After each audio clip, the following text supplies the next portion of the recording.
Alright, so I've been fighting with myself over making any video on Marvel Snap, even though I've been playing so much of it, because I feel like there's a certain stigma around mobile games, and it's not the type of game I would ever usually make content on. But whatever, I'm playing a lot of it, I'm really enjoying it, and I think it deserves a lot of credit. Marvel Snap will probably always be known as a mobile game, but it has a Steam PC version with widescreen support coming, so for me, in the near future at least, it won't be any different to Hearthstone in regards to what the primary platform is. I've also saved my thoughts on the free-to-play experience and my thoughts on the progression system as a whole to the end of the video, which you can skip to with the timestamp if you want. It's a bigger section, so I thought I'd leave it to the end. So here are the reasons I think Marvel Snap is so fun and how it breaks the mobile game formula a little bit.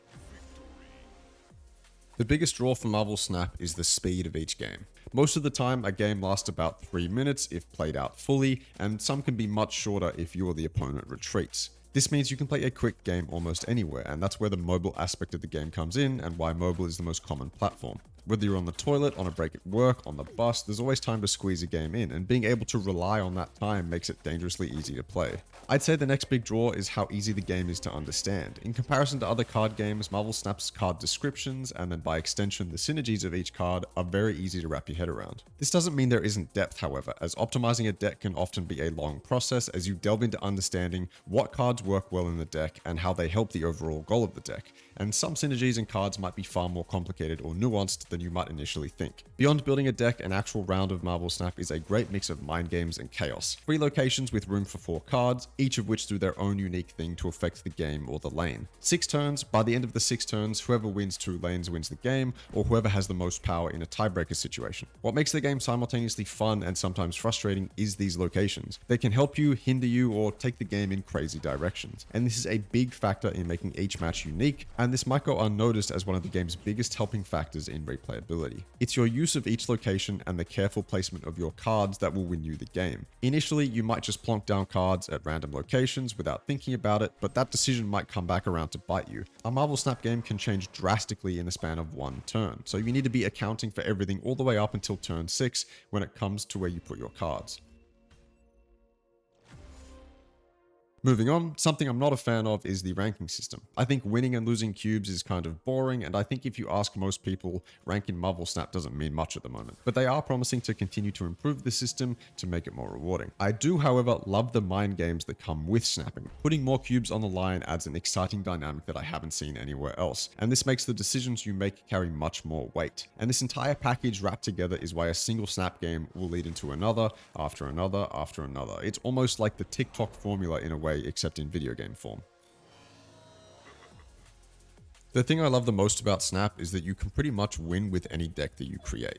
And you can take pretty much any deck to ladder and do well with it. Something I've heard over and over again from content creators is that they love how they can always play a new deck and do well with it. And while I don't make content for Snap, I echo this sentiment too. Being able to invent archetypes or create your own version of existing ones adds so much to the experience. And so many archetypes are available within just your first month of playing. This type of balance is crucial to the experience, especially with new cards coming out each month. The game's meta never seems to get stale. I also don't own every pool 3 card. For example, I don't have Brood, which means I've never tried to make a Sarah Surfer deck, but as soon as I do get Brood, that archetype becomes open to me. So in a way, the progression system also staggers content to ensure the game doesn't get stale, and while this can seem a little devious from the developers, I'm happy with it, and it means that there's always something to be excited about. There are certainly optimized decks that people will take to ladder to win the most that they can, but those decks can often be beaten by meme decks that you just make to have some fun. Yeah, Mr. Negative decks are inconsistent, but when you get that 8 cube win, it makes all the retreats before that win worth it. I think the fact that each archetype is playable is thanks to the actual balance of the game.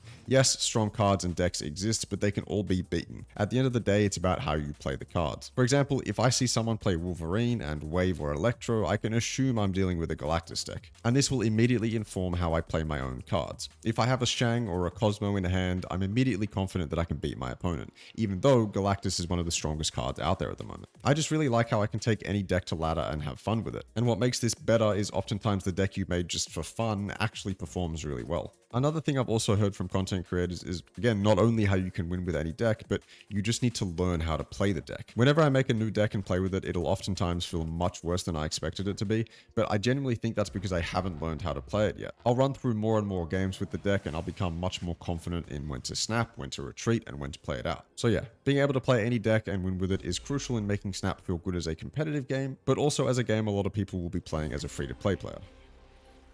Next, I feel like it's worth shouting out the visuals. The visuals in this game are amazing in two ways. First of all, the card artwork is stellar, but especially in the variants. There are so many talented artists who have their artwork in the game as card variants. These variants are probably what fuels a large chunk of Second Dinner's revenue because they look so fucking good. These are some of the variants that I've personally collected, and there is a huge desire to collect as many as I can. Not only are the card variants sick, but so are the animations and effects when you play the cards. For example, look how She-Hulk slams onto the board when I play her. So the visuals are a nice touch of quality and flair to the game, and this just makes playing the cards themselves a lot more fun. And the last thing I wanted to talk about is the free-to-play aspect of the game. You will without a doubt hear complaints from free-to-play players that Marvel Snap isn't friendly to that crowd, but I don't think it's nearly as vexing to the free-to-play player base as you might think. In my experience, Snap rewards time spent over money spent. The amount it rewards time over money is up for debate, sure, but I think as free-to-play mobile games go, Snap's progression system is far more consumer-friendly than most. I do think, however, that you will get a much better experience if the only thing that you ever pay for are the battle passes. While that isn't strictly free to play, it's a very reasonable purchase to make if you are enjoying the game. I paid for the last 4 and I definitely don't regret it. You get the season's card, variants, more gold, credits, tokens, and the battle pass is very reasonably priced in comparison to everything else in the in-game store. So while I will argue that Snap's progression system is far more free-to-play friendly than most and that the Battle Pass is a reasonable investment, I can't with good conscience recommend buying any of the super expensive bundles from the store, such as the starter bundle at 160 Australian dollars. You'll notice right away that the prices for bundles in the store are ridiculous, and while they are experimenting with cheaper bundles that might technically be worth it, I'm not sure that the other ones will ever be worth it. You might also be wondering, well, if I'm strictly free-to-play, what advantages do the whales have over me, and is it significant, or something like that? So let me explain the progression system as best that I can. Your collector level is the main level in Snap. You progress your collector level by upgrading your cards with credits, the blue currency. From collector level 0 to collector level 486, I could be wrong on that, you'll get the same cards as everyone else, kind of like the starter cards, just in a random order. Then, from collector level 486 onwards, each 12 collector level, you will get a collector reserve that will have an assortment of cards from the more common Pool 3 collection all the way up to the rarer Pool 5 collection. Or you'll get credits, collector's tokens, or gold, or maybe a cool variant for a card that you already own, or an avatar or a title. For example, at collector level 3286 at the time of recording, I am close to finishing my Pool 3 collection, and I have opened a few lucky Pool 4 cards. Pool 5 cards are rarer and reserved for the big bads like Thanos, or they are put in as the Battle Pass exclusive card. The token shop is where you go to spend collector's tokens given to you from the reserves, and in the token shop will be a random rotating card you don't own from Pool 3 to 5. And this is maybe where the pay to win factor lives most. If you're constantly progressing through your collector level because you're whaling, you'll have more tokens to spend on the better cards in the shop. It does take a while, but eventually, yes, you can buy a good card. So at the end of the day, what will whales have over you? Well, they'll progress through their collector level faster and unlock cards before you. Do these cards give them an advantage over you? Some of them, sure. There are archetypes that are arguably stronger than others, but I mean it when I say that just because they own a card that is more meta than any card you own, doesn't mean that they'll beat you. This is a card game like any other where you have to be smart. I've paid for a few more things than just the battle passes, but I've only been playing for what seems like a short time, and I'm already over collector level 3000, which seems insane to me. Without the extra things I bought, I'd probably be around collector level 2900 or lower, which would still feel pretty great, and at that point I had plenty of different archetypes to play around with and win with, so take all this information in and do with it whatever you will. To close this section out, if you enjoy Snap, the Battle Pass is worth it in my opinion. If you are free to play, the experience will definitely be better than most free to play mobile games for 2 reasons. 1, the progression system is a lot more forgiving, and 2, the actual game underneath is a well-made quality game.